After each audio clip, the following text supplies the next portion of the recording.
The story of the Exodus is our story. There was once a family, an old father and his 12 sons, along with their children. And although they did not yet have a home of their own, God blessed these Hebrews in the land of Egypt. They were fruitful and multiplied, and grew exceedingly strong, so that the land was filled with them. But God did not intend to leave them there.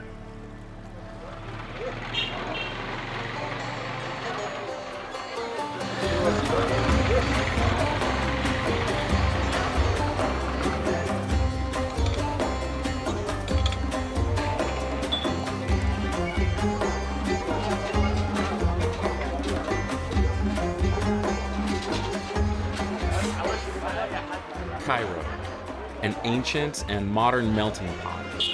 Chaotic, yet iconic. Everywhere you turn, ancient relics fight for window space with cheap souvenirs. Walking through this sea of people, vendors yelling, animals bleeding, you're faced with the reality that every day, a large part of the world still lives with the old and new coexisting side by side. We're in our first day here in Egypt, and I think the crew's pretty excited.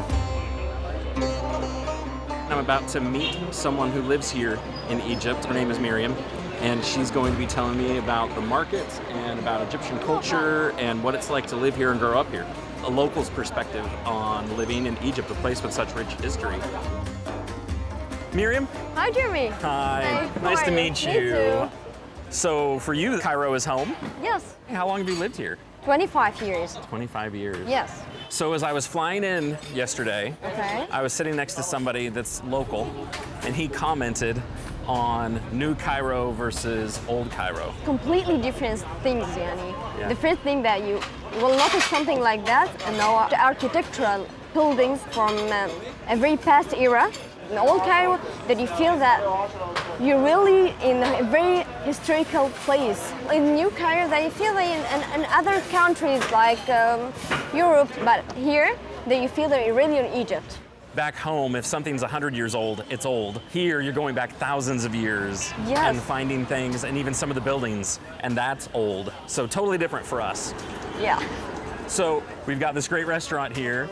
Smell that? Yeah, I do. I do. This is Egyptian pie.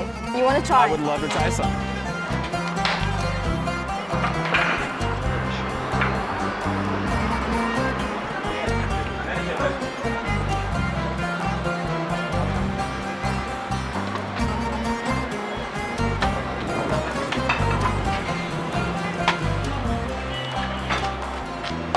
Oh, the food is coming.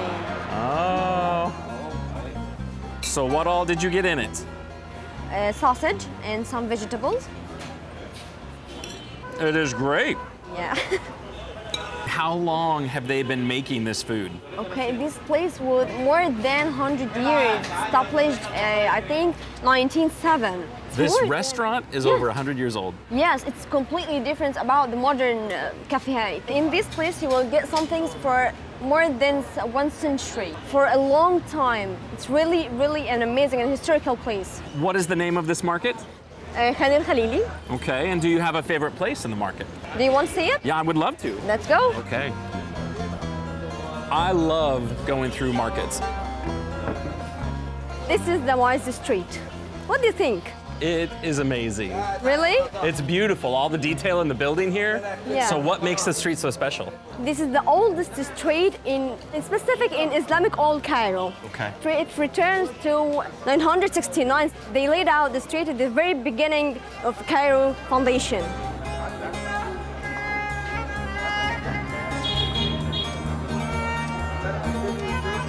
Okay, this is the very special place that made handmade crafts Yes. and souvenirs. That the tourists that take it to their country do as a gift for family and their friends too. Yes. Okay, and this place they made some oil for hair. So the different types of oil. No, this almonds oil, olive oil, black seed oil. Coconut. Yes. Yeah. Too heavy. Thank you very much.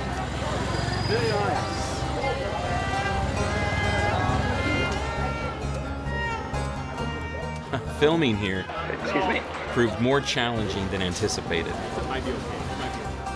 All of our preparation, all the YouTube videos, couldn't have prepared us for production in Egypt. Stuart, can I get any more signal in my path?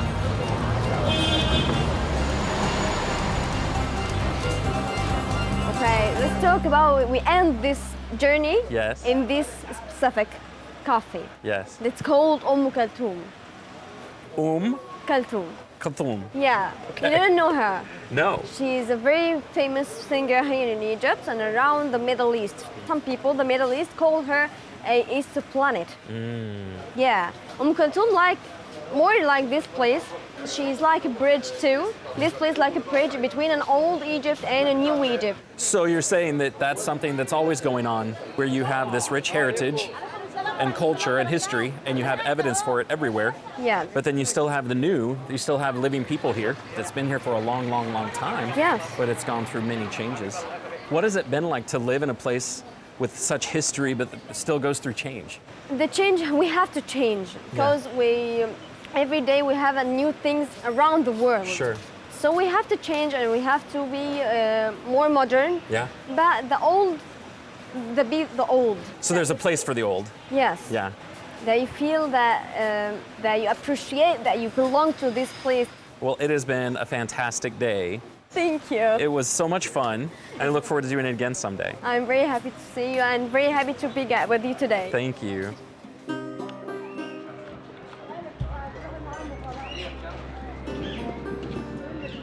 What it must have been like for Joseph and his family to come to this country with a culture so different from their own.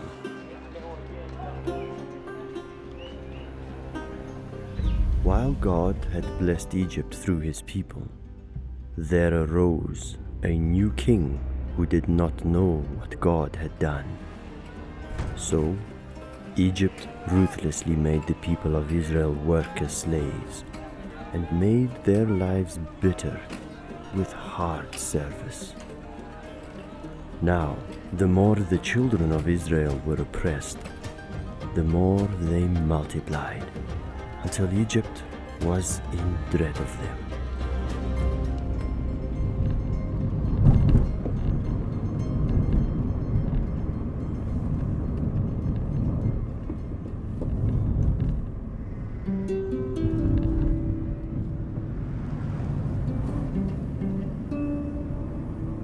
About 180 miles northeast of Cairo is the small Muslim village of Esbet Rushdi, known as Tel El Daba.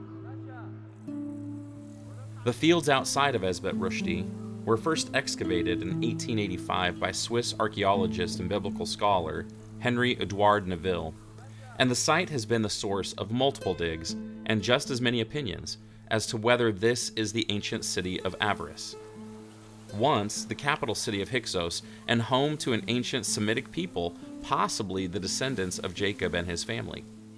This is thought to be what the Bible calls the land of Goshen. Justin, my brother-in-law, traveled with us as our story producer and helped me visualize what it may have been like for the Hebrews to live in a place like this. Well, this is a huge contrast from being in Cairo yesterday and visiting with Miriam.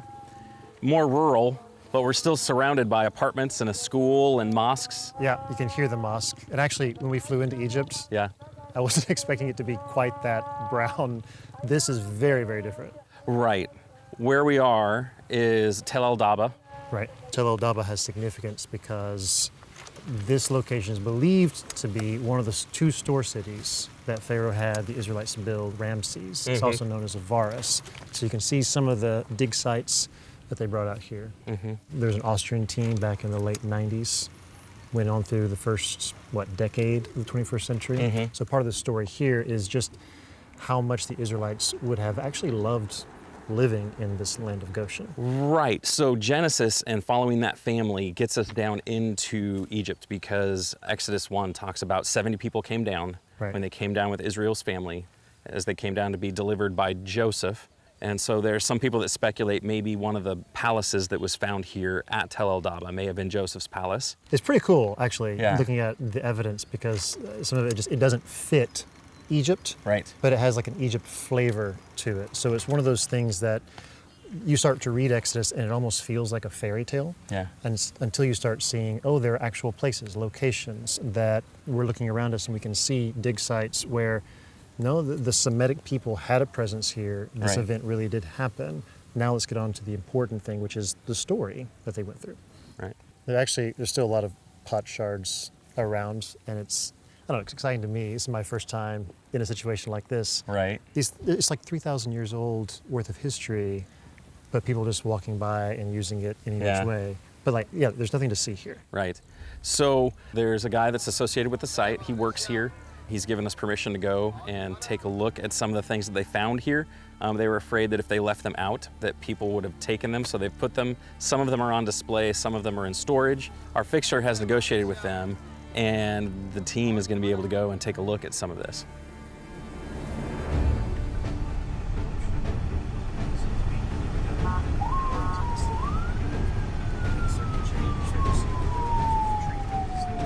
So I have no idea what town we're in.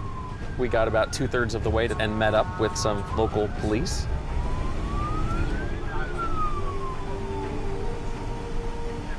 I think sometimes I don't appreciate the threat that's probably there. So this kind of brings things back to reality.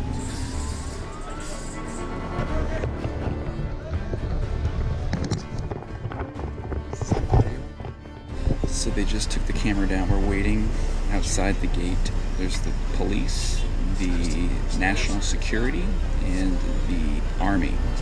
And we needed to get permits for all of them. So we're waiting right now. And hopefully they let us through. We got permission to go look at these publicly displayed archaeological discoveries from Tel El-Daba. Not sure what they're going to be, but I'm going to go with my camera, and we'll just see what God has provided for us here.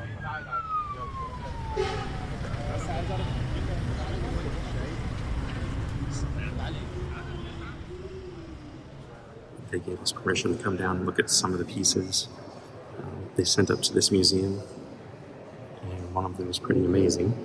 You know, we were talking about Abraham and the promise that he received, and then talking about Joseph being sold into Egypt and how God used that providentially to preserve his family. So his father and his brothers and their families all come down. 70 people come down to Egypt. And then you get to Exodus, where there's a Pharaoh who comes to power that doesn't know Joseph and his family. We were told that there were some items here that were found there during the Austrians' archaeological dig over approximately 30 years. You see these canopic jars, which would have been used during burial. And what's interesting at Tel El-Daba is the burial practices were not like the burial practices of Egyptians. They were more Semitic in nature, and then they changed over time and included some Egyptian practices, but they never fully became Egyptian from what I understand. So you also have this coffin, you see the lid, and then even on this side you see even smaller coffins that would have been used for children, which when you think about the Exodus story, especially Exodus chapter 1. And then another thing that we've been trying to learn more about are all these little small statues that indicated the wealth of the people that lived there. All of those came from Tel El-Daba. And so there was a long period of time in that town's history, that city's history, where they were really wealthy and they were doing really well, which is consistent with why Joseph's family came down in the first place. It was to promote life, and they did really well until that Pharaoh arose that didn't know him. There is a tension that exists in our minds, knowing that Egypt was not merely a place of slavery and oppression, but also a place of refuge and safety.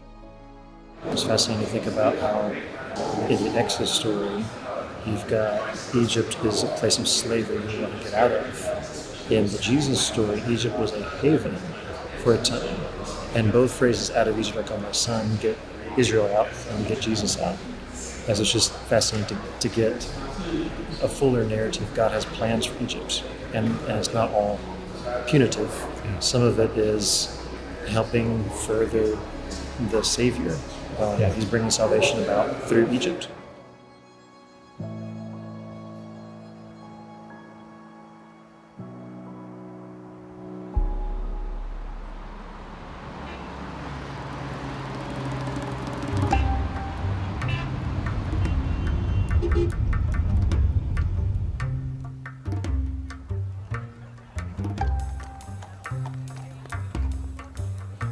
Our team had now been in country for 2 days, and the jet lag was really setting in.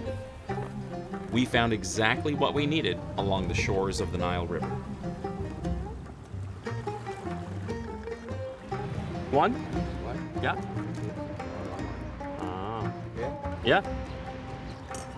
How long have you been doing this job? 52 years. 52? Yeah, 52 years. Wow. Do you work here every day, or are you at different places? تشتغل هنا كل يوم ولا في مكان تاني؟ لا هنا. Yeah, this is the spot. This is the spot. 52 هنا 52. Yeah, from 1955. 1955. النيل حلو. The Nile is beautiful. Yeah. مرسى عمار. I asked him why the Nile River is important. النيل. Yes. النيل روحنا. النيل ده روحنا. Oh, it's your source. Soul. Soul. It's your soul. Yeah. النيل ده Yes. روحنا احنا. Yeah. The soul of the Egyptians. Yes. حياة. It's life. Life. Yeah. Ah, very The good. The Nile means life for Egyptians. Yes. He can fast, but he wants to drink from the Nile. Oh, so even when he doesn't eat food, Yeah. he still wants water from the Nile. Yeah. مفيش زيت فيه.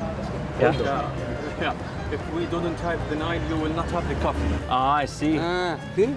So if you do not have the Nile, you would not have anything. Yeah. It is good. Yeah. Will you be blessed? Thank you.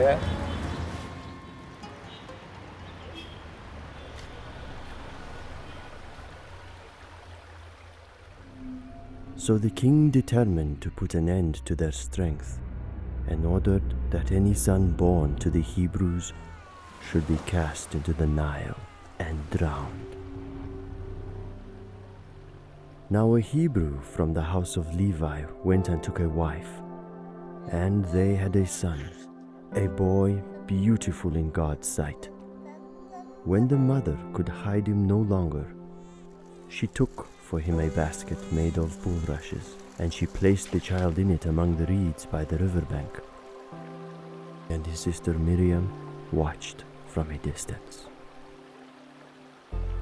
The daughter of Pharaoh came down to bathe at the river, and she saw the basket among the reeds. When she opened it, she saw the child crying.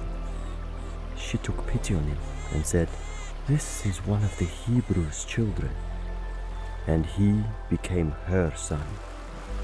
She named him Moses, because, she said, I drew him out of the water. The longest river in the world, the Nile reaches from deep in the deserts of the Sahara all the way to the lush green delta that empties into the Mediterranean Sea. Cutting through the heart of Cairo, this fluid highway isn't just a source of water. It's seen as the lifeblood for the Egyptian people.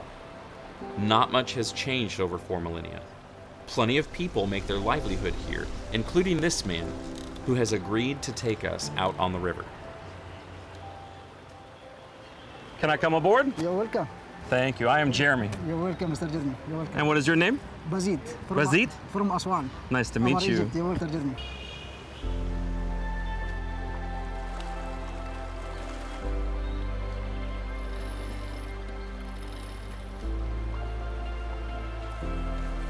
How long have you been working on the Nile? 28 years.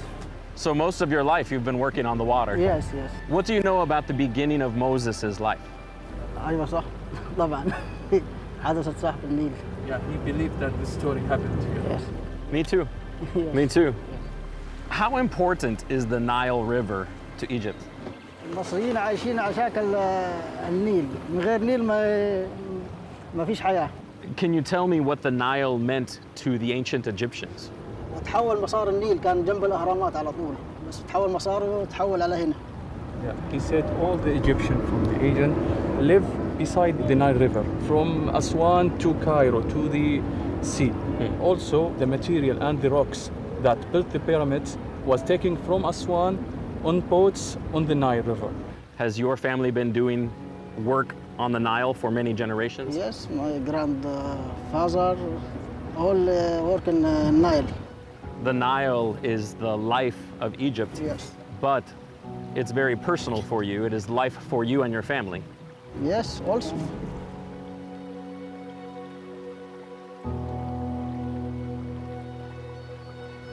I mean, this is just a center of so much Egyptian history. Families from Egypt would have called this home. It would have been their life source. The Nile River is the Nile River still. It may have changed a little bit, but we're on living history almost. And it's just so peaceful and serene, and you get to experience it this way in a way that you don't with walking amongst ruins or broken things. It's living. Right. That's amazing.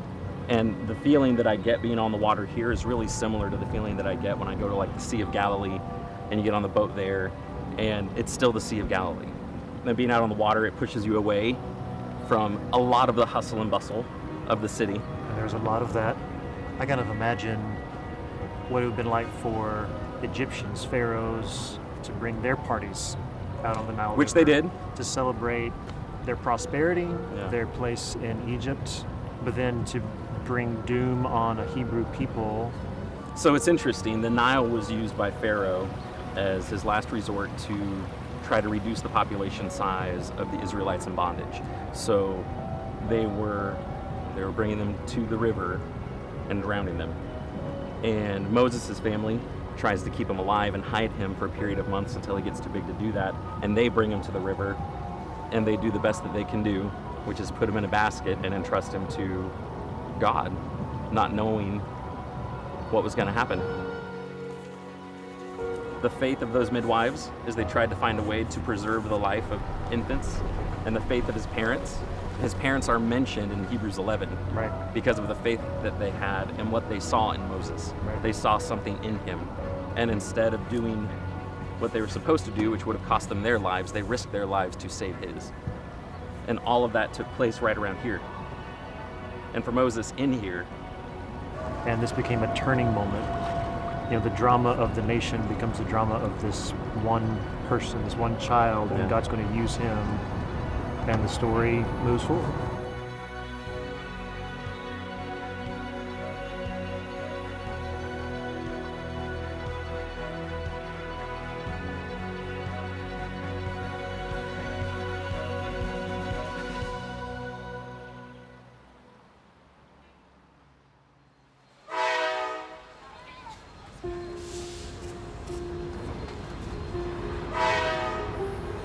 we are getting ready to head to Luxor. We're gonna ride an overnight train, which I've never done before. Super excited about this. We'll see how much sleep we get. But we're wrapping up in Cairo. I'll see you guys on the other side.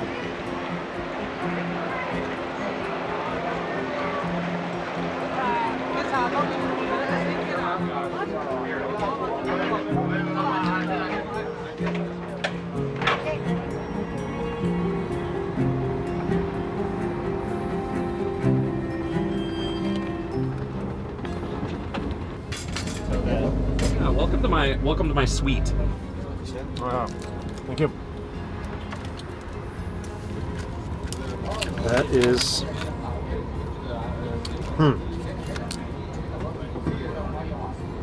I still don't know. Okay. We are going to Luxor. There are planes to Luxor. They are quite convenient and quite frequent. But a 10-hour train ride felt like a different experience.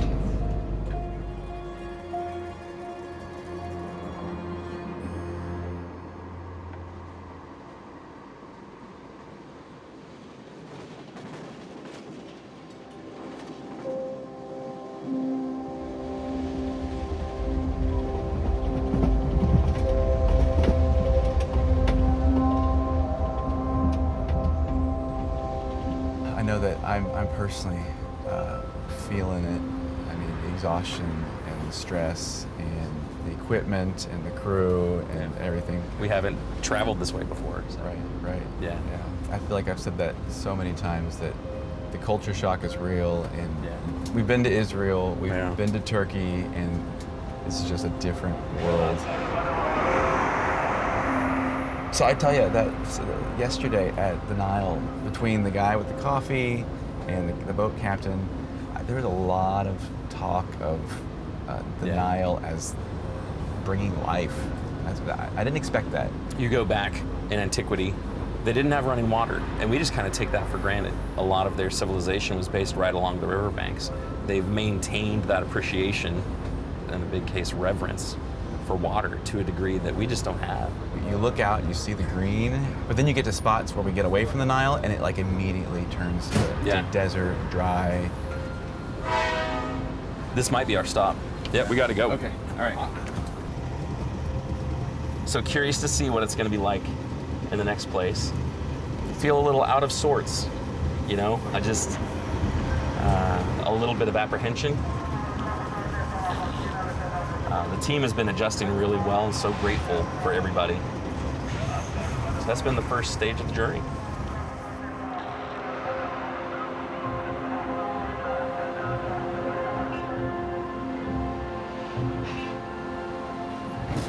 Hey, did you sleep?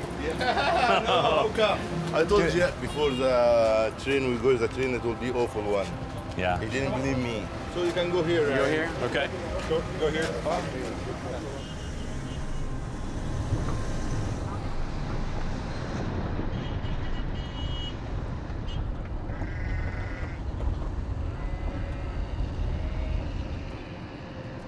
As we made our way further and further from the city, we noticed a local family preparing a week's worth of bread, and they offered us some breakfast.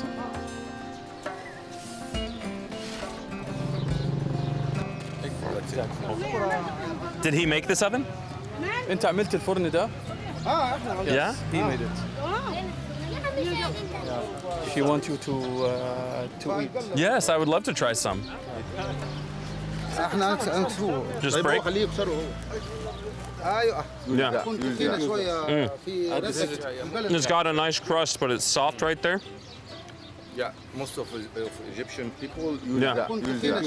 This one? This one, yeah. This is in village or countryside. Yeah. So we've had some like this. At the hotel. For dipping. Yeah. Yeah. This is very good. Yeah.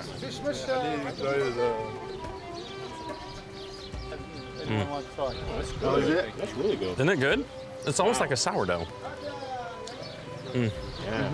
Put a little strawberry jam on that. Yeah. What's that?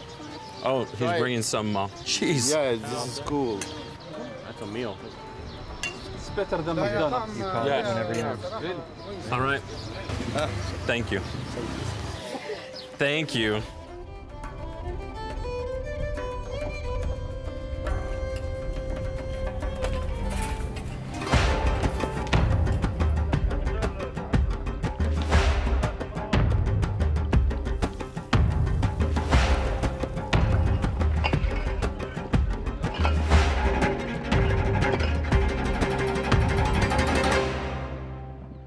Thank you for letting me come to your brick factory. How long have you been making bricks here? من حوالي 20 سنة. 20 years old. 20 years? How many bricks can you make in a day? على حسب الأعمال. يعني حاليا أنا عندي مثلا كم عامل عندنا إيش؟ خمسة بيطلعوا 2000 ونص. In a day? Yeah. Yes. So what goes into the bricks? بنجيبوا التربة اللي هو بالنسبة للحاجة اللي بتدخل في الطينة يعني اللي هي تخليها متماسكة. لو من غيرها تقول كده القالب يبقى ما فيش. Oh, it will not hold together. Not hold together. اللي هي ممكن تعيق معانا بعدين. They start mix it, and take out stones, little stones. Like Oh, he's looking for the stone. So he's feeling as he goes. This looks hard. They used to do it. Have a great experience. For a normal guy, it's very hard. Yeah. So I wouldn't want to arm wrestle them. لا هو شقيان برضه تعبان. No, he said no. Good grip. This is actually one of the cooler things we've done so far. It gives us a taste of the Hebrew experience as slaves. It can be one thing if you were like these people making bricks for your own home or for your neighbors' homes, but they were forced to do this heavy labor. And as Jeremy will attest, it's not easy. Can I try his job looking for the stones? هتبقى عملية شاقة عليه شوي. It will be hard for you. That's okay. Okay. It will be great. Yeah, but I will not do it. Be my guest. Okay. Gird your loins, man. So grab here. Oh, that's heavy. Get it. Like this? Okay. It's moving. It comes at you. هذه مسافة. محمد قلنا لازم يبقى في مسافة بين الاثنين. It is mucky. And it creates a suction. You can hear it.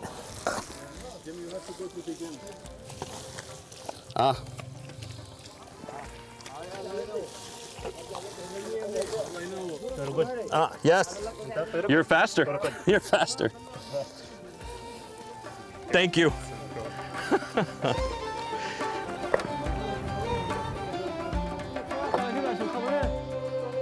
عشان الخضم ده خفيف عليه. Here. بس كده.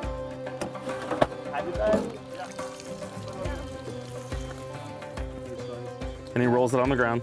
Yeah, and put some water.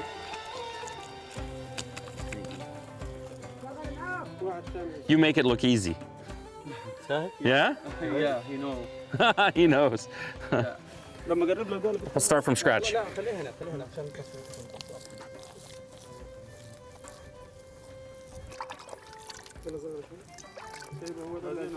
Is that enough? Yeah.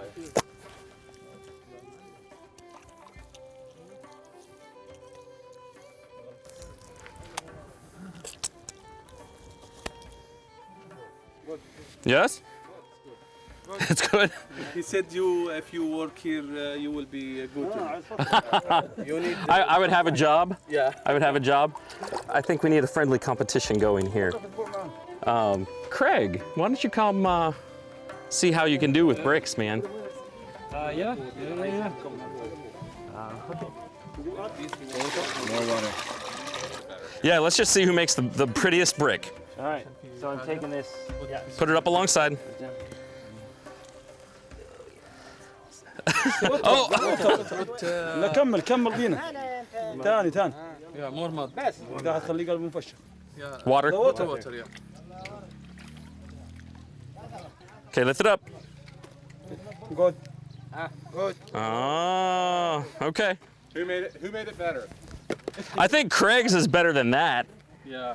Right? That's the brick maker. This one or this one? Craig won. Craig won. Thank you, Joseph. هتفرقي له أماكن تانية هنا من بداية بداله من البداية. You don't have to use them. Maybe we think about the hard labor, but to be able to capture that and to see it firsthand, that's a pretty amazing experience.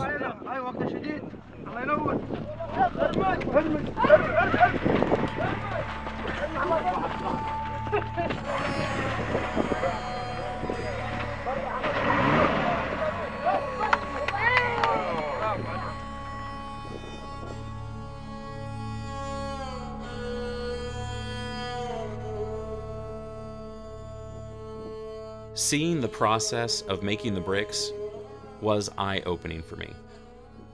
It would have been, and still is, back-breaking work. You're in the Egyptian sun all day, moving that heavy, dirty, smelly mud. To think that was made even harder once Moses initially asked Pharaoh to let the Hebrews go. That is hard to imagine.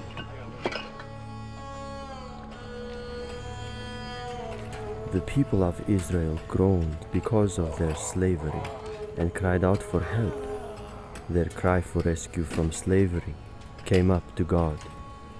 And God heard their groaning, and God remembered his covenant with Abraham, with Isaac, and with Jacob. God saw the people of Israel, and God knew.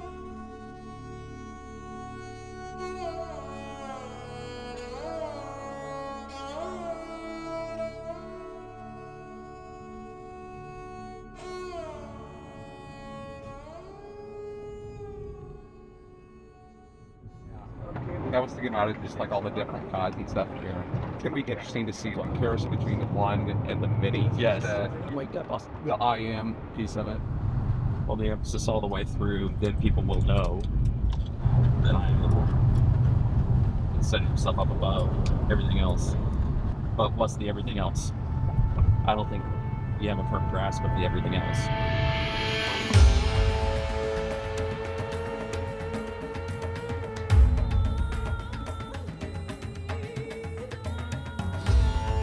Deep in Upper Egypt lies a city surrounded by the unforgiving sand. Welcome to Luxor. Known in Moses' time as Thebes, this was the seat of power for the 18th, 19th, and 20th dynasties, also known as the New Kingdom. New is a relative term, as Luxor was at the height of its glory between 1600 to 1000 BC. At the heart of the city, the Karnak Temple, the temple and fortified complex built to worship the Egyptian god Amun-Ra, the god of the sun. No place better speaks to the influence of the Egyptians' polytheistic religion than Karnak. If you were the king, this city was holy ground, and you wanted your story told on the temple pillars. If you were a Hebrew slave, Karnak was the essence of opulence and power, and you were afraid of the gods that lived within its walls. Our team is meeting Ahmed. He's an Egyptologist and one of the leading experts on the Karnak temple complex. So many different parts to Karnak. It is huge.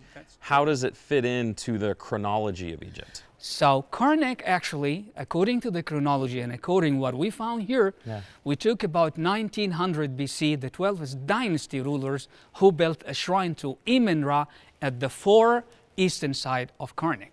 So Karnak would have been in existence during the lifetime of Moses. It could be, yeah, because if we talk about the 12th dynasty, we bought Abraham, and then we bought Joseph, and then Moses is after. So what is the significance of all of these pillars? Symbolism was very important in ancient Egypt, actually. Here, 134 columns. Of course, the number has its religious meaning in Egypt, but in general, it represents the bulrushes or the reeds. In ancient Egypt, bulrushes represent the sacred dark place where the birth of the sun. But also in Judaism, the bulrushes where Moses was rescued. Let's go and see the most important shrine of Amun, the central shrine. So the shrine of Amun? Yes, that's the shrine of Amun-Ra. So I always pronounced it Amun-Ra. Amun-Ra, yeah, But or Amun-Ra. Amun. Yeah, it's both really are correct depending on the pronunciation in hieroglyphics, actually. So here were three standing statues gonna be here welcoming the priests who are visiting the temple. And Seti the second is paying homage to the sacred Ark of Covenant of Amun. You know the idea of the Ark of the Covenant? Yes. That's from ancient Egypt. Let's see the Ark of the Covenant of Amun. The ram-headed barge of Amun actually with a golden collar being carried every year in a festivity leaving from here to Luxor Temple. So his Seti the second is offering more food, different kinds of food like flowers, like pomegranate, like grapes and figs. This is like a cucumber or eggplant. And more flowers and more bread. Non-fermented bread was very important to be introduced to the Ark of the Covenant. So unleavened. unleavened. Unleavened bread. Unleavened, yeah. So that's really an ancient Egyptian tradition, maybe passed to the Hebrews communities who were in Egypt. The food being given by Sidi II, who was given the title Mi-Ra. Mi-Ra means you're going to be born forever as light.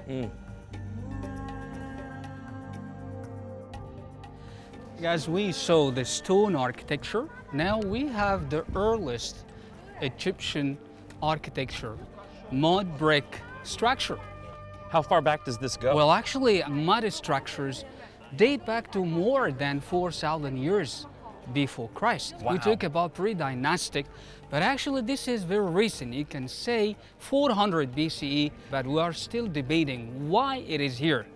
Is it a ram, a causeway to construct the facade, or a structure was built by a Jewish or a Coptic community? So the shape of the mud bricks actually does not give us an idea about a causeway.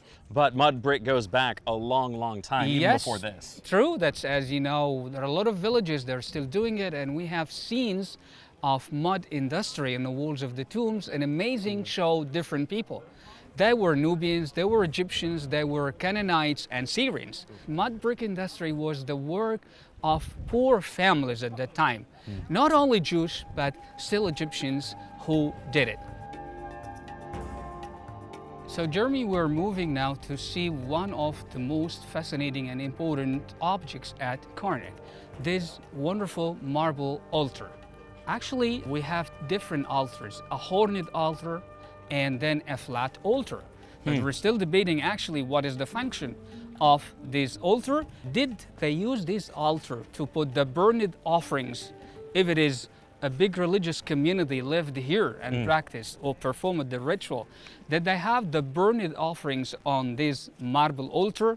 Or still, as the scholars believe, it is the sacred altar where they put the barge of Amun, or the sacred boat. We saw it on the walls of the room. Even today, there is a recent theory talking about it as a sundial. So what is the significance of the layout of this place with the sun? Karnak is precisely aligned to the rising winter sun. And then it's like the journey of the sun from the east, where the birth of the sun in winter, to the west, where the death of the sun after sunset, or after the summer solstice on the 21st of June.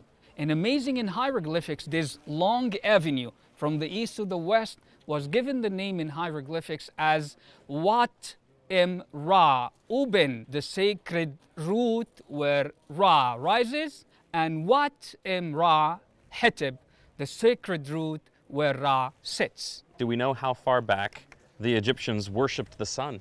Well, I have to say the word worship is still debated. I have to say that they venerated the sun. Venerated. The word venerate, because the sun in their eye is a unique disk. It comes with no power, no seen power behind it. Who pushes the sun to rise? Who pushes the sun to set? So in their image is the manifestation of a one God, or a hidden or invisible power, as the ancient Egyptians used the sun to guide their life, their harvest, their priesthood, or their rituals in temples and tombs. Exactly, the Valley of the King's tombs are aligned to the sun, but there are some temples at Karnak were aligned to the moon. Yeah. So in the last couple of days, I've visited with a couple of people. There was somebody over on the Nile, it was a captain, and talked about how he venerated the river. He venerated the Nile. That's true, because the Nile is the lord of navigation. They can navigate by the help of the moon, the stars, and the Nile. Even you know how to navigate not only modern technology that they enjoy, but it's still the rising stars.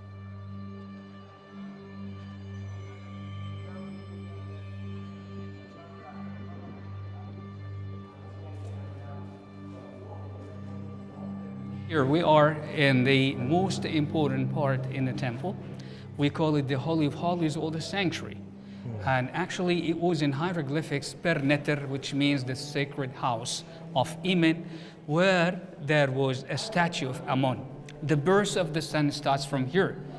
And the light is spread from this moment, or from this room, to the central colonnade, and then to the outer court, and then farewell to the sun when it sets behind the mountains where the kings and the queens buried in what we call today the Valley of the Kings and the Queens. So Ra comes to life in December and dies in June.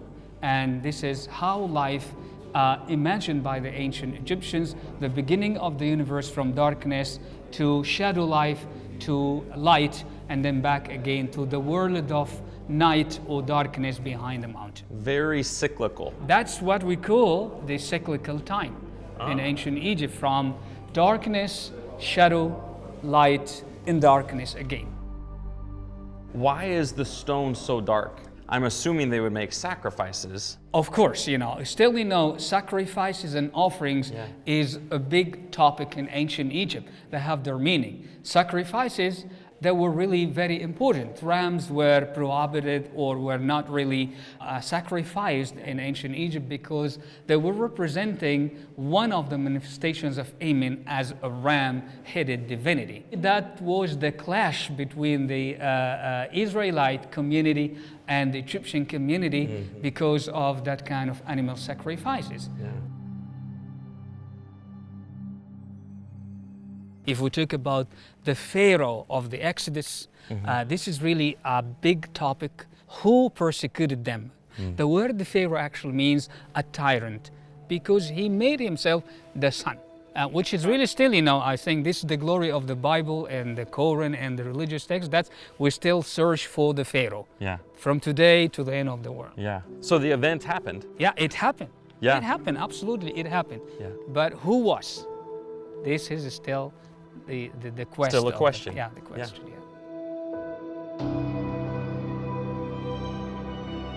There is a lot to see at the Karnak Temple complex. It's actually a bit overwhelming.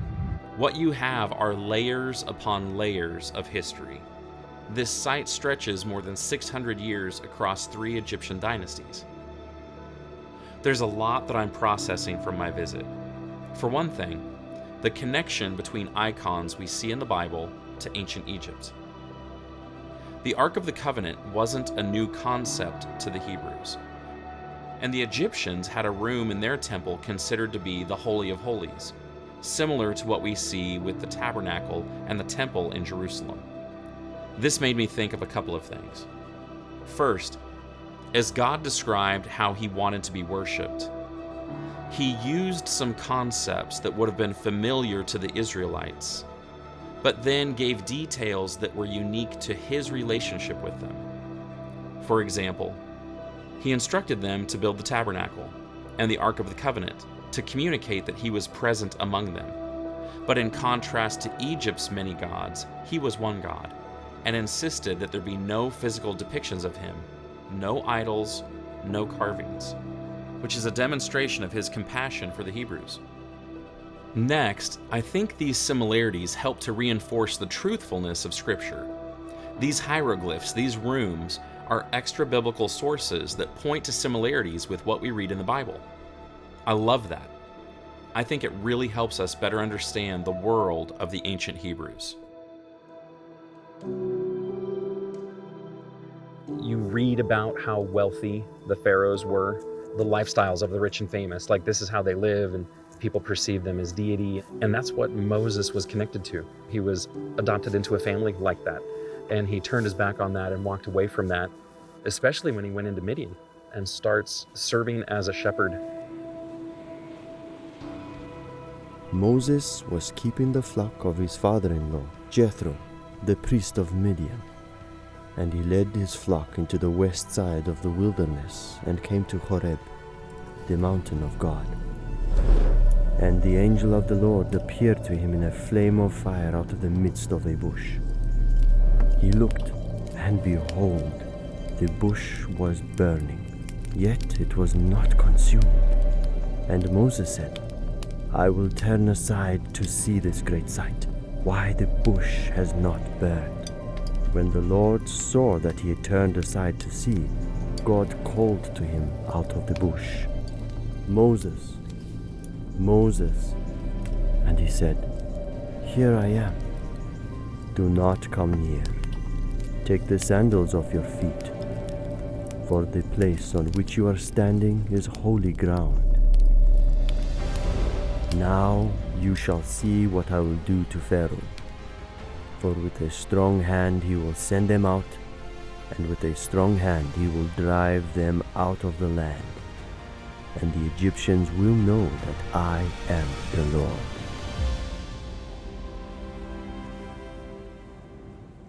The Lord sent devastating plagues upon Egypt through the hands of Moses and Aaron. The Lord struck the waters of the Nile and turned it to blood. He made frogs come up from the water and into the houses of Pharaoh and his people. He turned the dust of the earth into gnats, which covered man and beast. He sent great swarms of flies into the houses of Pharaoh, and the land of Egypt was ruined. Many times Pharaoh relented and begged Moses to remove the plagues, and the Lord showed mercy. But just as quickly Pharaoh hardened his heart and refused to let the people go. So the Lord killed all of the livestock throughout the land of Egypt, but preserved the animals of Israel. Moses threw into the air soot from the kiln, and the people and animals of Egypt were covered in painful boils. The Lord sent thunder and hail and fire down to the earth. The Lord sent locusts and covered the face of the land. They ravaged the fields and the trees. Not a green thing remained. Then the Lord sent darkness. For 3 days, no one throughout the land of Egypt rose from their place, but all the people of Israel had light where they lived. Finally, at midnight, the Lord struck down all the firstborn in the land of Egypt, from the firstborn of Pharaoh who sat on his throne, to the firstborn of the captive who was in the dungeon, and all the firstborn of the livestock. And Pharaoh rose up in the night, he and all his servants and all the Egyptians, and there was a great cry in Egypt, for there was not a house where someone was not dead.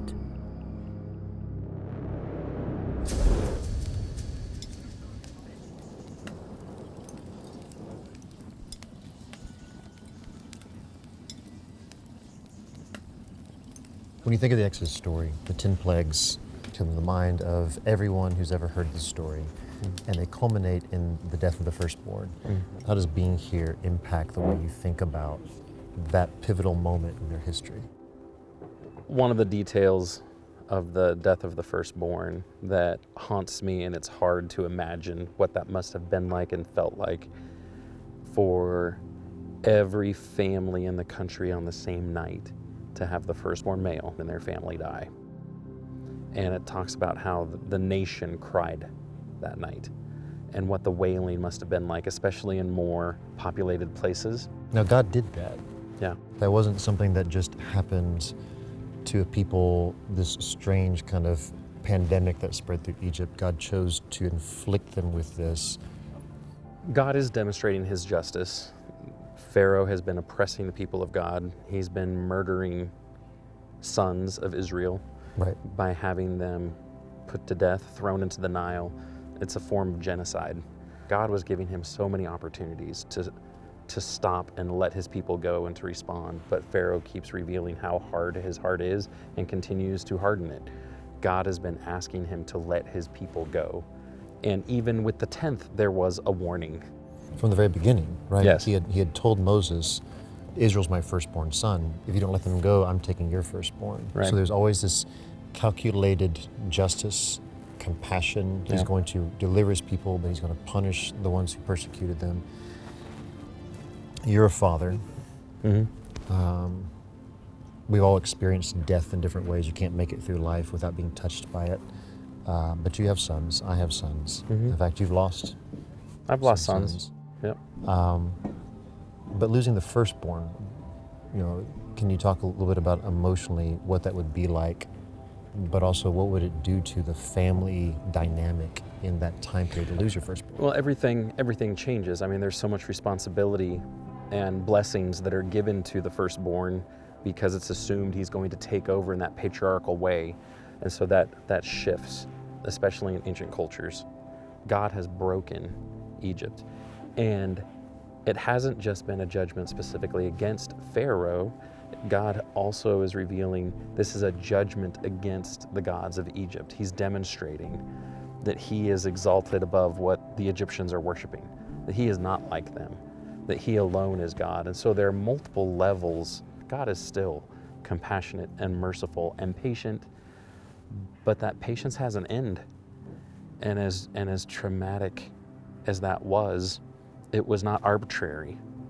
And so to be in a place at night, looking around and seeing cities and lights and families that are winding down their day.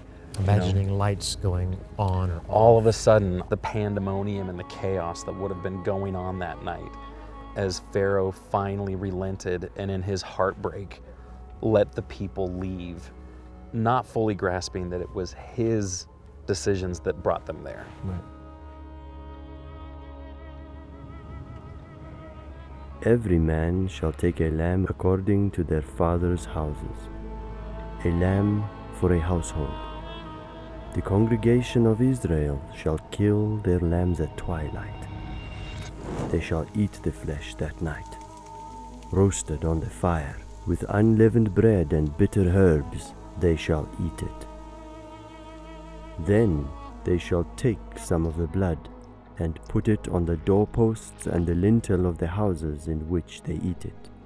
The blood shall be a sign for you on the houses where you are.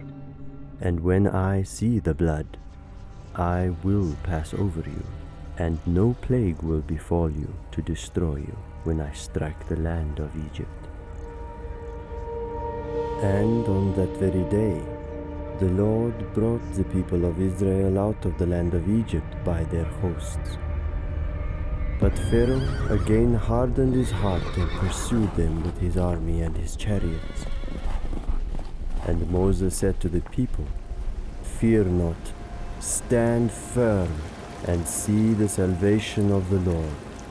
And the Lord drove the sea back and made the sea dry land, and the waters were divided, and the people of Israel went into the midst of the sea on dry ground, the waters being a wall to them on their right and on their left. The Lord looked down on the Egyptian forces and threw them into a panic, clogging their chariot wheels so that they drove heavily. And the Egyptians said, "Let us flee from before Israel, for the Lord fights for them against the Egyptians."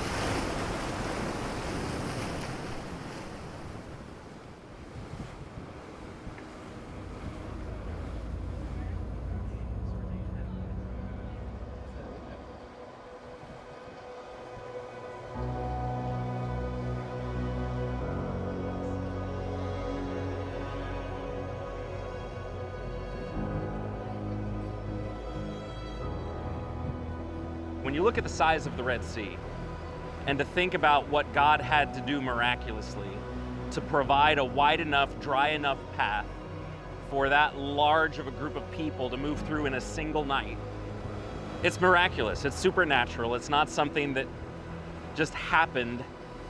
Even though God used some natural means to get it done, we know there was a wind that blew things up, but in the Song of Deliverance, it talks about how the water congealed and made a wall. And so to imagine something that size, a pathway through the sea, is it's impossible, except God made it possible.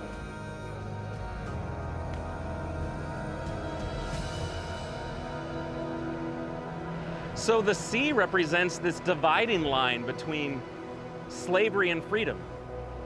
This body of water represents that deliverance. He had promised it to their ancestors that he would send them into this land and then lead them out. And this marks it. He has led them out. And not only that, but when the sea comes back and overwhelms Pharaoh's forces, so they're not a lingering threat behind them anymore. And so he sets them free, not just from the physical oppression, but from the fear of returning or being drugged back. He eliminates that so they can focus on simply learning to trust him and move forward. And I think that generation struggled with that. I think they struggled with a slavery mentality going forward. But this sea marks that threshold, that doorway of slavery was on one side, freedom was on the other side.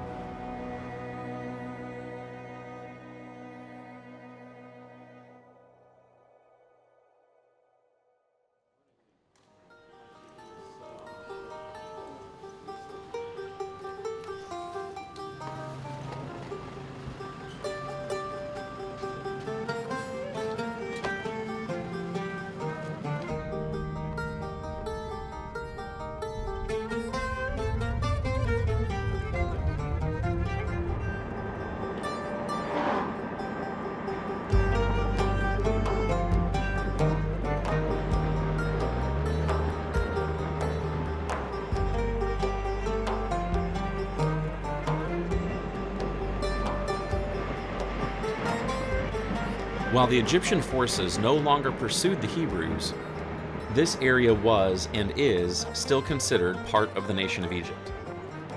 Their border and their control reaches into what is now known as the Sinai Peninsula.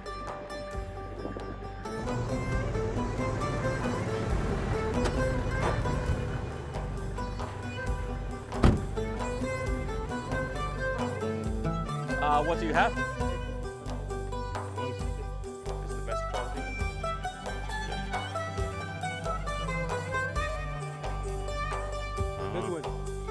Thank you.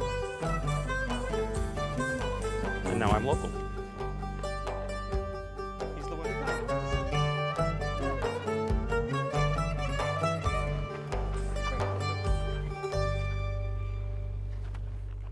We set? We are running behind schedule. Let's just put it that way. Why? What? Because you want us to get started. What's the words on the paperwork? The guard has told us we can't go in until we've paid more money. Muhammad and Ryan and Ali are trying to figure out how to handle it. They say you paid only for the sunset. What about the sunrise? Okay, we will pay. We want to pay cash here. No, you have to pay at Cairo. No. Okay, let's us ride right now with our permits for the sunset to save time. No, you have to pay that and we'll go. We are learning a lot during this production trip. That you can have a binder full of permits, and it's just not enough. It's just not enough. We're afraid we're not going to get up there. Yeah. There's a reason we're the only ones down here right now. Luckily, we are working with a crew, that's doing the best they can to help just spackle in all the gaps. Yeah. We want you, because you're sure that the permits go through. You just want us to get a head start. Yeah, of course. So if this comes through, yes, we're just gonna have to move it quickly, getting up the mountain, because I think because if we're gonna catch that sunset, we're gonna be pushing it. So. Okay, you say the permits are in. Muhammad says we're good to go.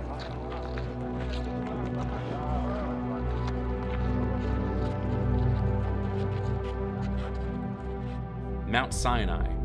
It's one of only a handful of places on Earth where all three of the world's major monotheistic religions, Judaism, Islam, and Christianity, hold great value. However, there's one problem.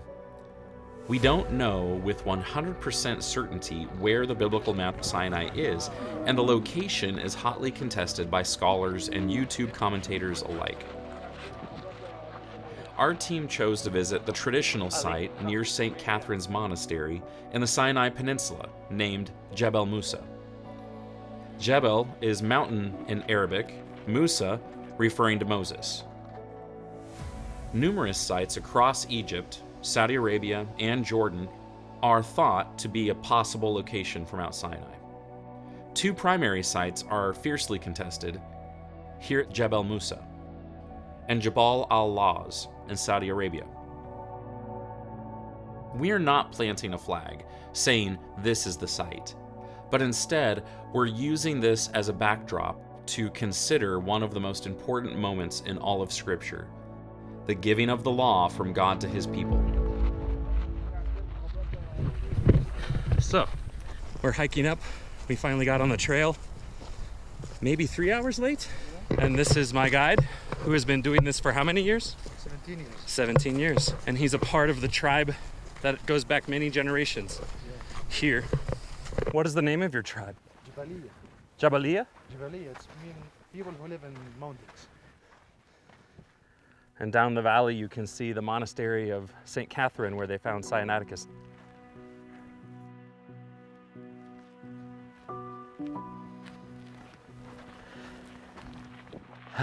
We're on the way.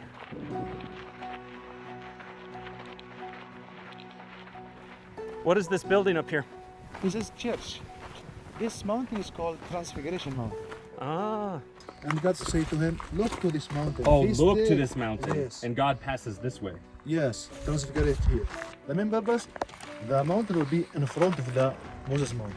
So Moses would have hid in a rock in a cleft Yes, up there. yes, yes. And then God would have passed by here. Transfiguration. Transfigured here. Yes, yes.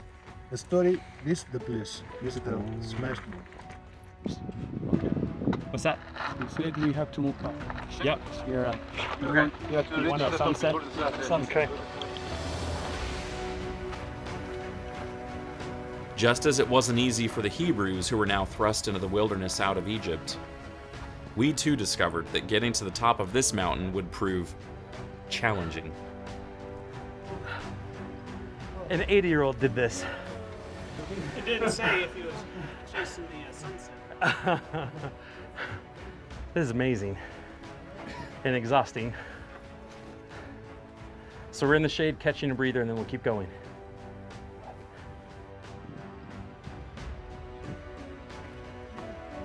Yes. What is it like to live next to Mount Musa? Oh, it's very calm, peaceful. It's full of peace and love. Do you get to meet many people who come? Yes, every day. I meet so much people here. They like it when you find the mountain here. Yes.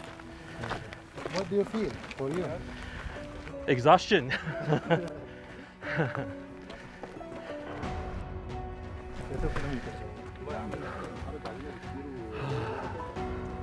We gotta hustle. We've gotten to this spot about to hit the steps, and if we do this right, we should catch the sunset. We've got a pretty aggressive pace, but I think we're gonna do it.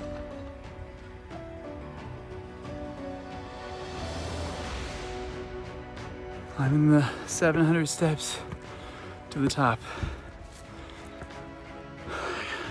I haven't been keeping count. I think we're gonna make it.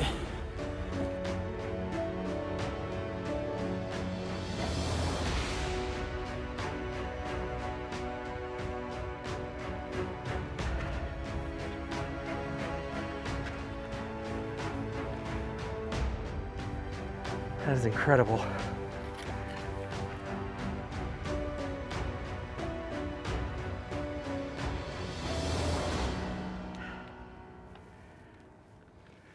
For Moses, he was supernaturally preserved. By the end of his life, it was talking about how God had preserved his strength and his vigor, and his eye wasn't dim. After 3 months of journeying and getting here, to make that hike several times, that's impressive. That is just really impressive.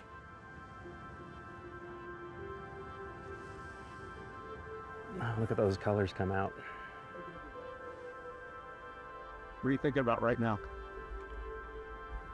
The presence of God.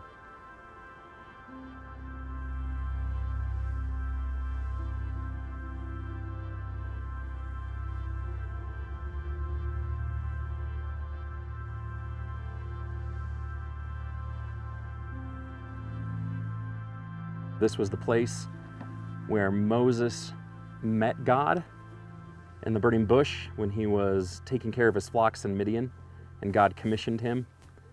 And up until that point, God had not been revealing himself to his people and interacting with his people for centuries.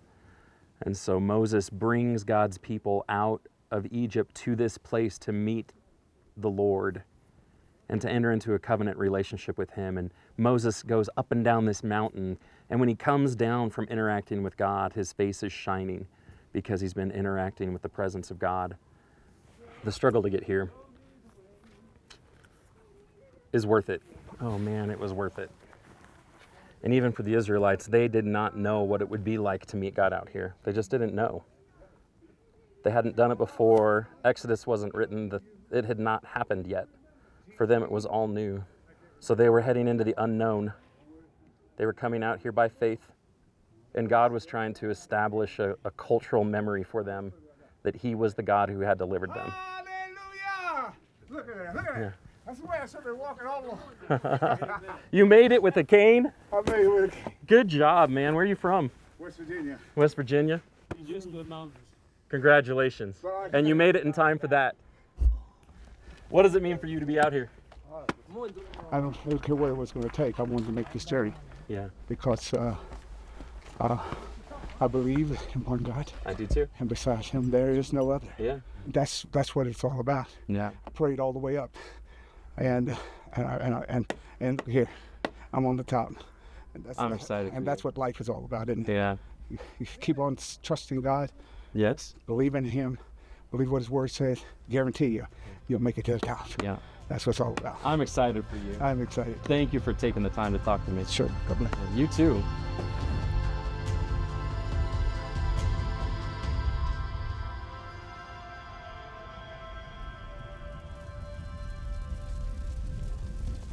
Now Mount Sinai was wrapped in smoke, because the Lord had descended on it in fire. The smoke of it went up like the smoke of a kiln, and the whole mountain trembled greatly. As the sound of the trumpet grew louder and louder, Moses spoke, and God answered him in thunder. The Lord came down on Mount Sinai to the top of the mountain, and the Lord called Moses to the top of the mountain, and Moses went up. And God spoke all these words, saying, I am the Lord your God, who brought you out of the land of Egypt, out of the house of slavery. You shall have no other gods before me. You shall not bow down to them or serve them. For I, the Lord your God, am a jealous God.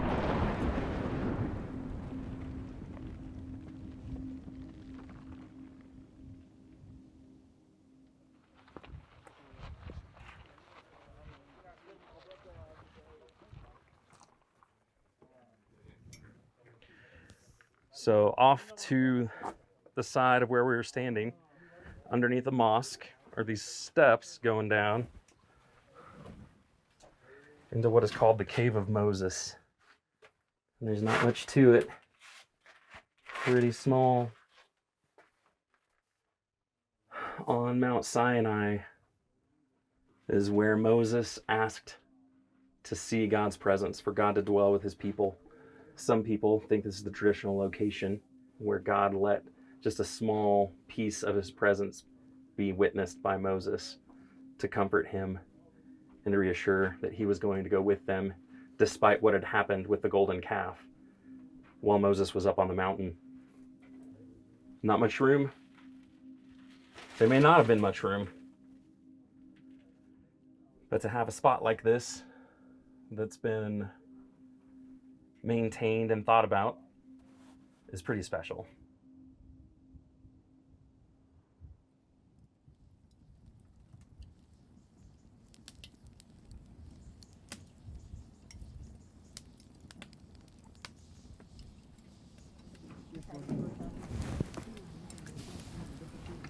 تعالي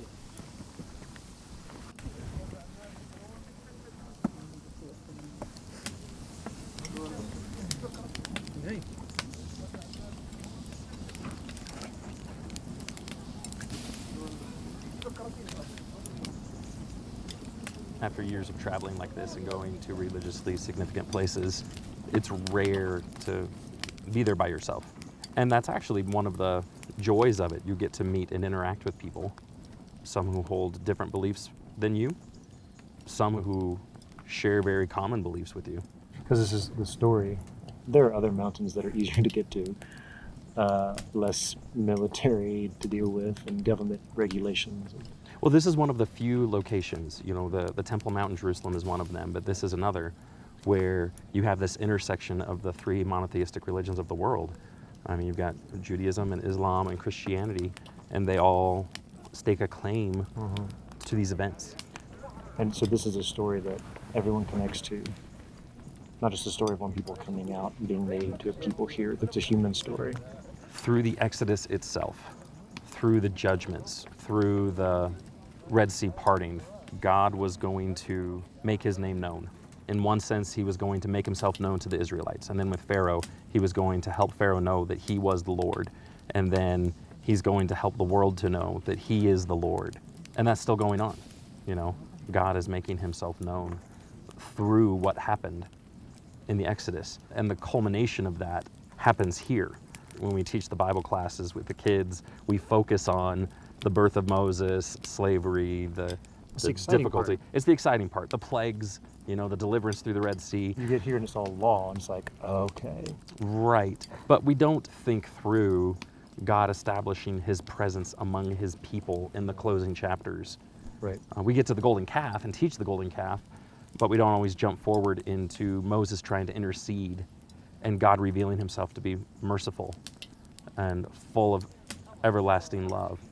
He's incredibly patient, because the people were just, get us out of here and in the promised land, but God wanted them to stop here, and they stayed here for almost a year so that God could make them into this covenant people.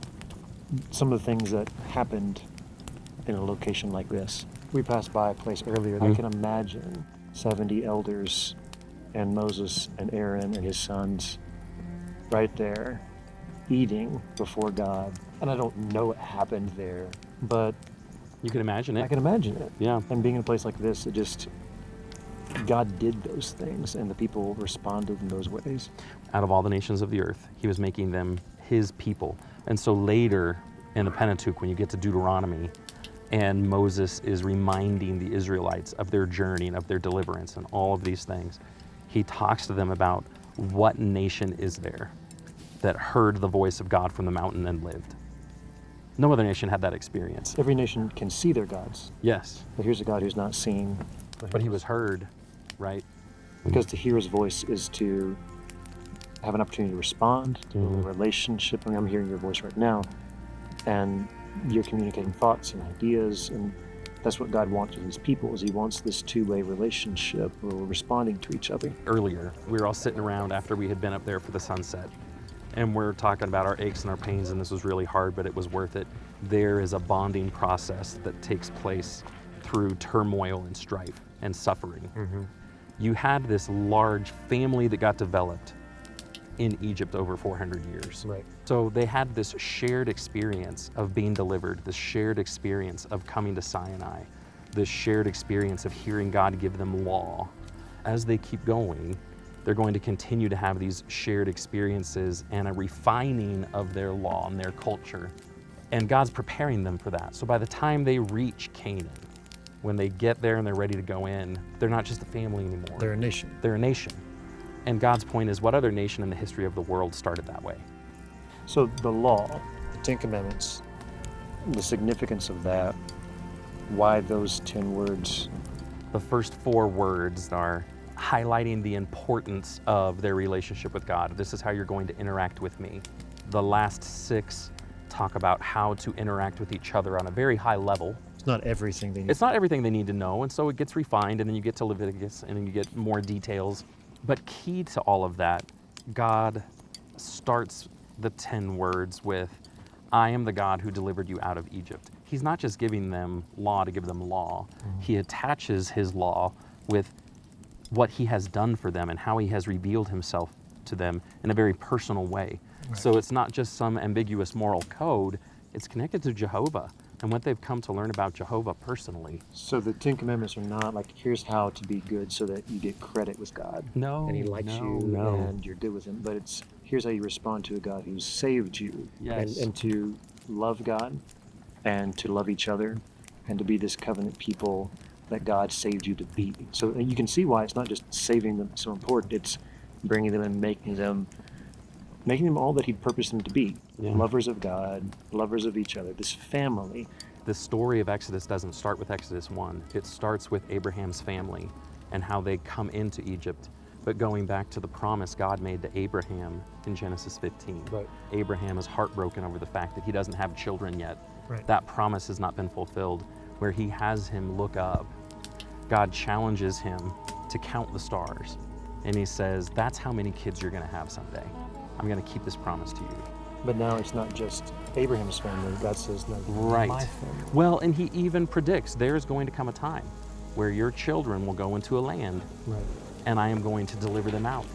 And so at Mount Sinai, that has been fulfilled. Abraham's children are numerous, and God has delivered them from the land that He knew they would be enslaved in.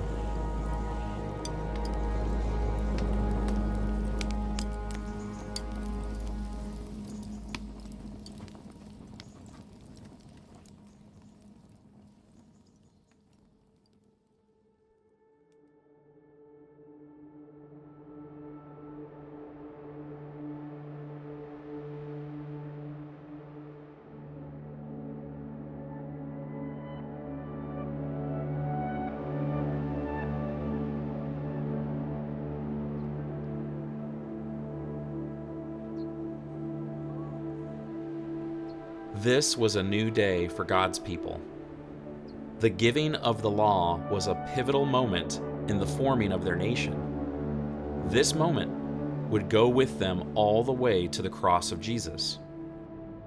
But while God was making a covenant with His people, the Hebrews were already breaking the law, and something dark and sinister was taking place far below in the valley.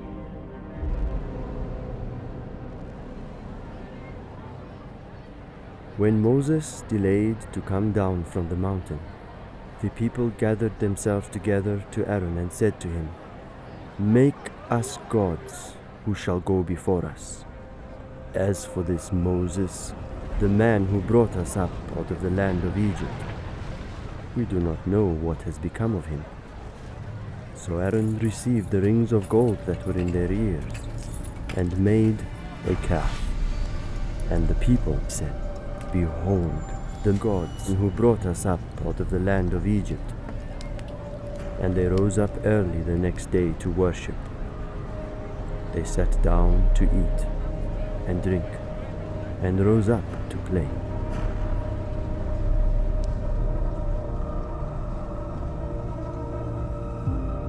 It was fascinating to me while we were in Luxor that Ahmed, the Egyptologist, showed us a hieroglyph that had a couple of images on it that gave us insight into the golden calf. So the two images in the hieroglyph was an image that represented gold, or the gold skin of the gods, and then a bowl representing the strength of the gods and associated with the king. And when you take that imagery and then think about what Aaron fashioned for the Israelites, as Moses was up on the mountain for 40 days, they became concerned. They said, "We don't know what's happened to this guy. We need someone to go before us. So make a god for us." And Aaron fashions a golden calf out of the gold that they've collected. So they're using this imagery from their slavery days in Egypt to represent Jehovah. It uses the word Lord. This is the God, this is the Lord who has led you out of Egypt. It shouldn't surprise us that you have this cultural influence that drives what they end up doing, but they associate it with the Lord. And in the exact same moment, the Lord is up on the mountain with Moses trying to communicate how unique and exclusive He is, and the irony of that. And so I don't think there's any way that I can fully appreciate Moses' frustration and anger when he comes down and sees the people in this idolatrous orgy around this Egyptian-influenced idol and associating it with Jehovah. And so even though the people have physically been delivered from Egypt, they have these remnants, these ways of thinking, even religiously and spiritually, that are still ingrained in them.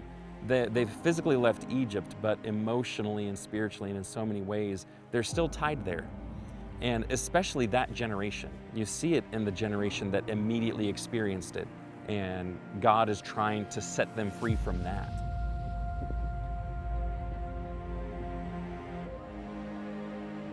It was at Mount Sinai that God fulfilled his promise to bring his people out of Egypt. But more than that, God was trying to get Egypt out of his people.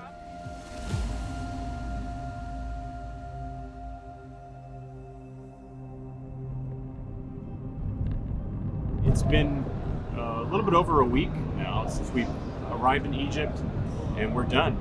Pretty much phase 2 of the production, leaving Egypt. It's the second chapter, so who knows what sort of work we're going to have to do when we get there, but I'm looking forward to just switching gears a little bit. Okay, so it is, it's either 7 o'clock or 8 o'clock at night. We're not really sure what time zone we're in. We are sitting in a holding area waiting to clear customs and get our passports back so we can go. I'm beginning to believe that the only time of day that you can go through customs is late at night when you're tired. Next stop is Jordan.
The Israelites had just come out of the land of Goshen, and compared to where they were in the desert, life was easier back there.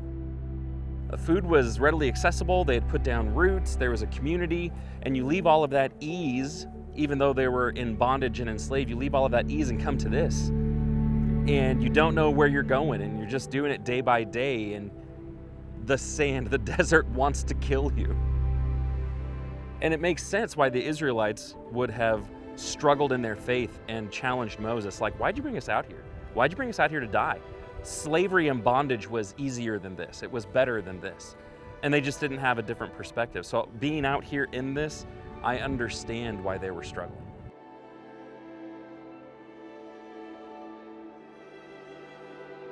God has led them out and God has delivered them, but they have nothing. They have to learn to rely on Him for their daily food.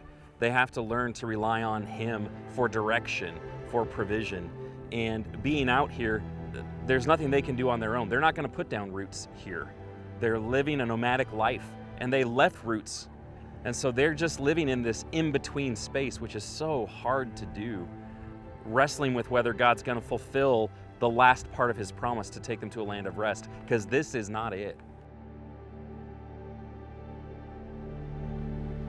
Everybody wanders through deserts in their life. They just do, where they get into this in-between space and it seems like there's no joy and there's no happiness.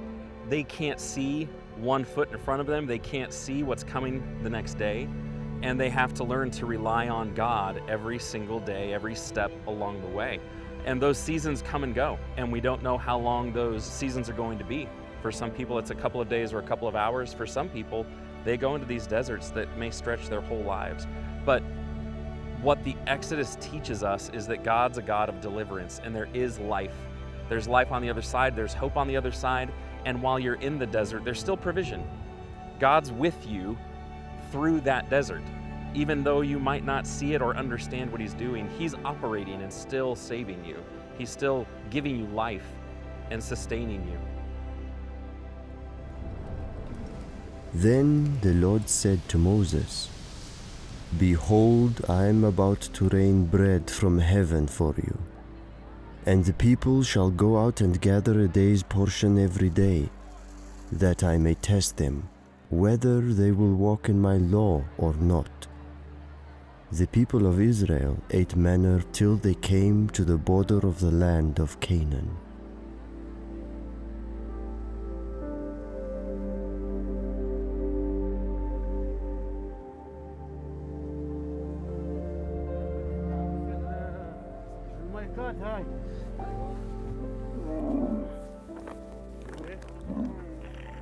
The camels.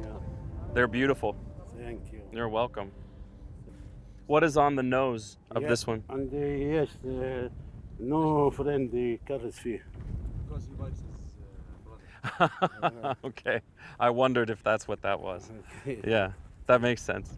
Yeah. What is life like living in the desert out here? بعيد عن الميكروبات، بعيد عن الزحام، روقان، طبيعة، عيشة طبيعية. Yeah. Very solitary. نعم. Yeah. على حالي. But very hard too, because you have such heat and cold. نعم. How do you think the desert changes people? If you come here, how does it change you? تغير بتطلعك من معيشة المدن والزحام وزحام الشغل وضغط على المخ. Okay. Can I ride? مش على هيك. Okay.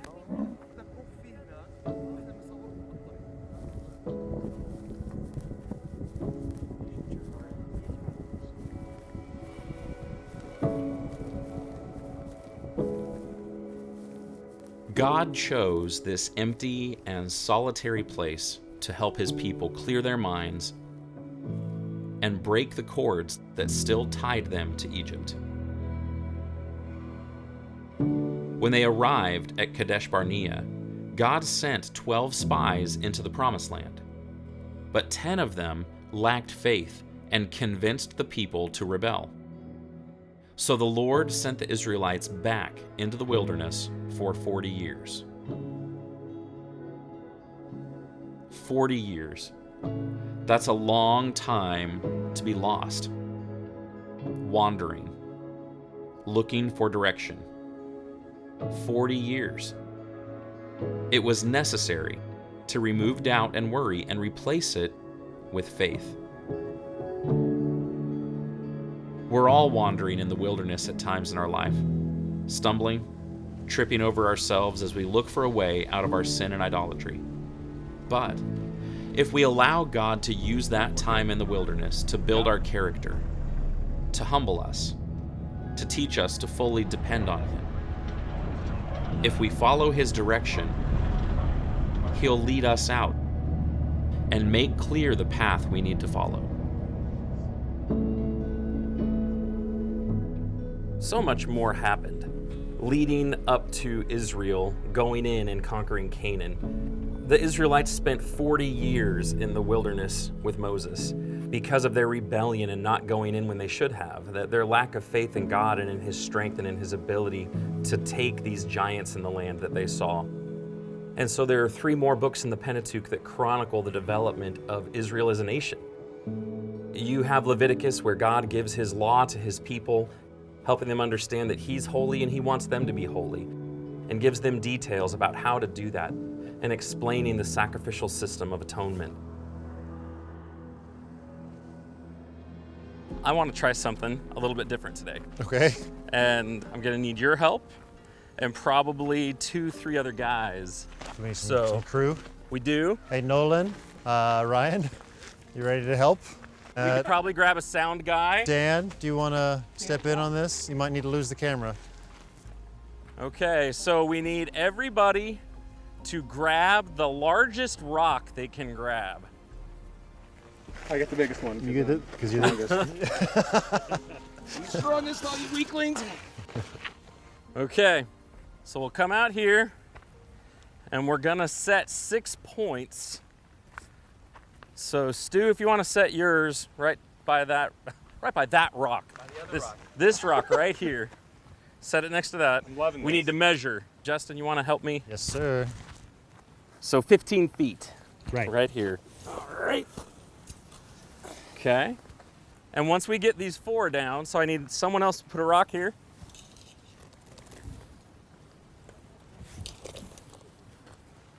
Dan is really close. He's been eyeballing it. Close. So from this point, we need to go forward about 45 feet. This little experiment is to kind of give us a visual of the size of the tabernacle. If I understand our experiment correctly, what we've just done is we've laid out the tabernacle structure. We have 10 cubits wide, 30 cubits long. So for feet, usually that's 15 by 45. Okay, and this central area, it's a perfectly cubit measurement room. This is the most holy place. It's like the center, not just of the tabernacle, but this is central to the camp of Israel. God wanted it in the center. Yeah, so even on the outside of the tabernacle complex, you had 3 tribes camping on each face. And then actually you'd have it insulated by the Levites and the priests because God wanted a pure place to dwell amongst his people. The people needed a holy place that they could interact, a safe place they could interact with God. Well, as he had demonstrated with the golden calf incident, right? You know, he's a holy God, but these unholy people are doing things that if he were to live amongst them in his holiness, he would consume them. So if we were to step in, right? What would we see? If we were to step in, we would see that curtain covering the Holy of Holies, all right, which is the focal point of the whole thing. Okay. And inside of that cubed room would be the Ark of the Covenant, which on top of that was called the mercy seat, which was essentially God's throne. That's where God's presence dwelt. And the high priest was the only one who could go in there, and only one day out of the year on the Day of Atonement. So they don't hang out in here. This is No. a very special place where God lives with him, dwells with him. Just before the veil, and kind of belonging to the most holy place. You had the altar of incense. Right, and the smoke would fill in so that the high priest, when he enters in, can't even see. The idea goes back to the presence of God. With Mount Sinai, God came down and there was fire and lightning and smoke. And as you light incense and that incense permeates the room, it helps communicate the idea of God's presence being in the space. So what's happening is Sinai is being recreated in the tabernacle. I didn't even think of that. Okay. Even going back before Sinai, the orientation of the tabernacle on the compass. Right, because it faces east. When the priests come in, they would come in facing west. And that goes back to the Garden of Eden. In fact, a lot of this imagery is Garden of Eden. But they're walking west because when Adam and Eve left the garden, they went east. When Cain killed his brother Abel, he goes east. So God's taking his people, his covenant people, and kind of bringing them back into this paradise dwelling with him. So over here, when you first come in to the left, would be like the tree, right? It's a lampstand, and then to the right would be the table of showbread. Table of showbread. Even the ornamentation on the curtains and the ornamentation that was made out of metal, all of it had garden imagery. And so you start the Pentateuch with Genesis and God creating everything, and he's in the garden with Adam and Eve. And we've lost that. We've lost the garden because of sin. We've lost that closeness of being in God's presence. And by the time you end the Pentateuch, God's provided a way to reconnect with his people. He's recreating a little bit of the garden. So this isn't really just about organizing religion or organizing camp structure. This is really about symbolizing, recreating a presence with God. Yeah. So having this layout, it's a cool experiment. I like being able to visualize all this. So it's super helpful to see how compact it is, but it communicated something really big. We want a God who will tabernacle with his people. Yes. Cool.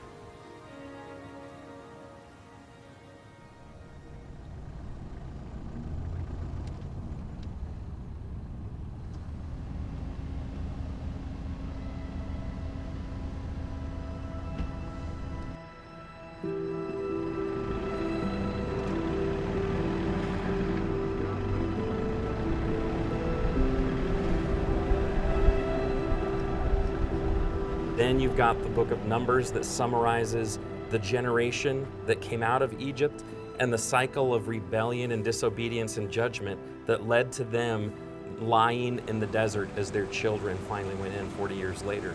And then Deuteronomy is Moses, because he failed as well. In the wilderness, he got frustrated to the point and didn't honor and glorify God. And so God told Moses he would not get to enter in. And so out of that entire generation, only 2 Israelites got to go into the land of rest.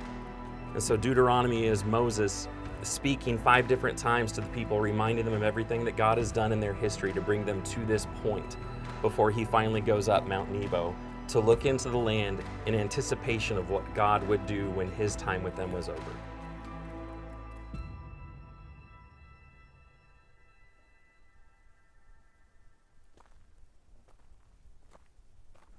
Getting here to Mount Nebo, even for our crew, this has been an exhausting journey. And it was nothing compared to the 40 years of the Israelites getting here. But there's such a sense of excitement and anticipation, standing at the top and looking across the valley into the land of rest. This is the land that God had promised to Abraham and his descendants. And Moses gets to look in and see what the Israelites are about to inherit. And what we're feeling right now is so small in comparison to what Moses must have felt for them. Israel spent 40 years getting to this moment, and Moses climbed to the top of the mountain, and after God's people being sojourners for all of those generations, on the eve of them arriving in a home, he gets to look in and see how good the land is. I feel tension between the disappointment that this moment marked for Moses, and at the same time, the joy that he must have felt of a job well done. He shepherded God's people for 40 years, knowing that it was going to be hard. And it was. He didn't respond to every test of faith well. He was human, and he made mistakes. And this mountain marks the tension at the close of his life, where he gets to look in and he does not get to experience the arrival in the promised land, but he gets to see it. And in faith, he gets to see what Israel is about to inherit. He did his job well and shepherded God's people well. And I'm so grateful that God didn't measure Moses' faithfulness based on his worst day, and that at the end of the day, he was still called the friend of God. Chronicling Moses' life and being here, I appreciate that.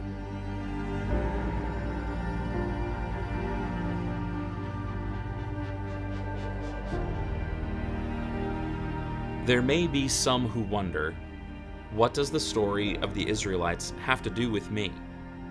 I come from a different family and background and tradition. But the Bible tells us that for those who choose to follow God, those who accept and follow his son Jesus, we have been rescued out of the slavery of our sin and are being led to a rich, promised land of rest. We belong to God's family. We are part of God's chosen people. We are the next chapter of this beautiful history and heritage. The story of the Exodus is our story.